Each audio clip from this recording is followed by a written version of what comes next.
President Xi to visit Russia as Russia looks west in ongoing conflict. Russian President Vladimir Putin gave an annual speech as the Russia-Ukraine conflict marks its first anniversary. Putin delivered his speech skipping it last year after the war with Ukraine. The Russian president swung a broad jab at the West on different counts. However, the most important of them was Russia's decision to suspend the New START treaty. The treaty is set to expire in 2026, and if the treaty is not renewed, the world could be without strategic arms control mechanisms for the first time since 1972. For now, while the treaty has been suspended, the Russian Foreign Ministry has commented that the cap on warheads will remain in force. It also added that Russia will continue to exchange information about ballistic missile launches with the United States as per the agreement. So far, both sides after the COVID pandemic have been unable to carry out inspections of each other's military installations, while the commission overseeing the treaty only managed to last meet in 2021. Later, Russia suspended cooperation with the treaty's provisions in August 2022, protesting US support to Ukraine in the war. On the other hand, two new reports underpin Russia's push towards the West as the conflict with Ukraine intensifies.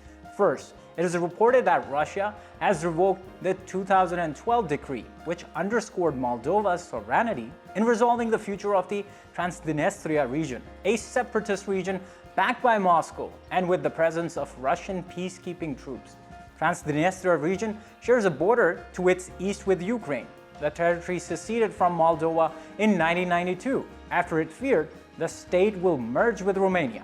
Recently, Russia has accused Moldova of pursuing an anti-Russia agenda, and relations between the two sides stand tense. Second, Germany's Süddeutsche Zeitung and Yahoo News have reported that as per a document, which is attributed to Presidential Directorate for Cross-Border Cooperation, Russia is on a long-term plan to absorb neighboring Belarus by 2030.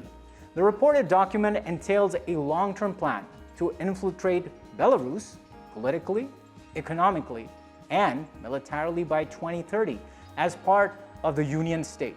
While Russia seeks a footprint with a push towards the West, President Xi is set to visit Russia. The Chinese president, Xi Jinping, is expected to visit Moscow in a bid for a multi-party diplomatic push to bring an end to the conflict. Chinese president's visit, expected sometime in April or May, will come at a time when US Secretary of State Antony Blinken has asked his Chinese counterpart to keep China from supplying Russia with weapons.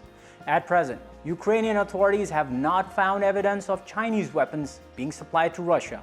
While the two countries have decided to deepen engagement in recent times, as China continues to shy away from condemning Russian actions, China has called on all sides to prevent use of nuclear weapons. Moreover, Nikolai Patrushev, Secretary of Russia's powerful Security Council, has iterated that collaboration between Russia and China will deepen in backdrop of a campaign by the collective West to contain both Russia and China.